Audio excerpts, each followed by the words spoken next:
The day my son's body was lowered into the ground, she leaned in and whispered, "Don't think you're staying here.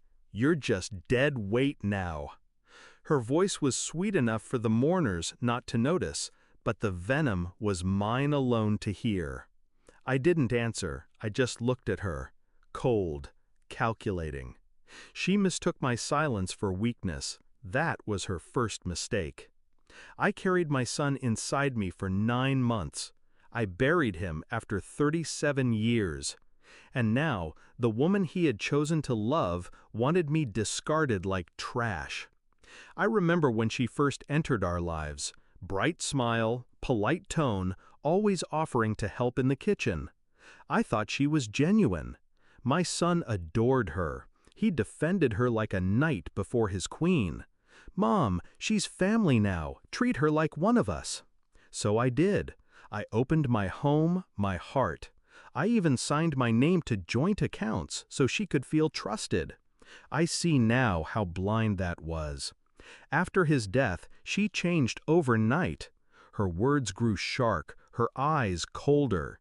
She moved through the house like she owned every corner of it. My husband's chair? Hers. My son's study? She locked it. She began leaving pamphlets for retirement homes on the kitchen table, her handwriting circling phrases like affordable care and end-of-life support. One evening, she didn't bother with subtleties. "You'll leave after the funeral," she said. "I want the house to myself. You can figure the rest out." I simply nodded. I let her believe she'd won. The day of the will reading came. She arrived in designer black, chin lifted high, grief disguised as arrogance. I sat quietly, my hands folded, letting her have her little performance. When the lawyer read the first part, her smirk widened. My son had left the house in her name. Some accounts too. Enough for her to think she had stripped me bare. She turned, lips close to my ear, and whispered, "Hope you enjoy being homeless.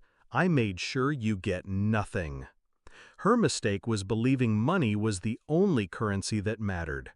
The lawyer cleared his throat.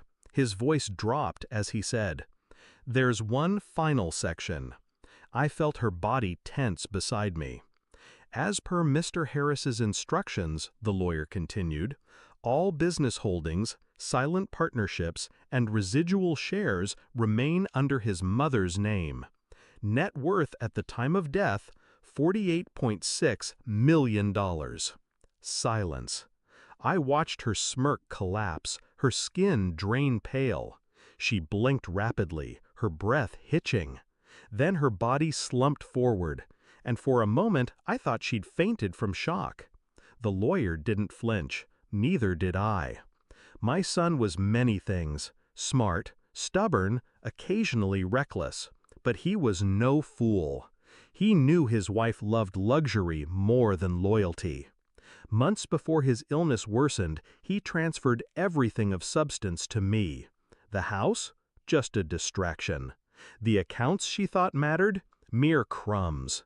He gave me the empire, and with it, the power. I didn't rub it in then. I didn't need to. She already saw the walls closing in.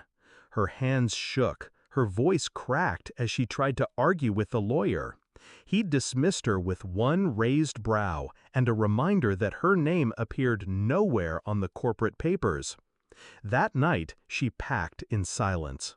Her designer bag stuffed with clothes bought on my son's dime. She didn't look at me as she left, but I watched her go. I didn't stop her. I wanted her to feel that final humiliation, leaving the very house she thought she owned, carrying nothing but fabric and vanity. Revenge doesn't always require shouting. Sometimes it requires patience. Sometimes silence is sharper than any blade. She wanted me homeless. Instead, I own every home she'll ever walk past. She wanted me powerless. Instead, I control the money that once funded her lifestyle.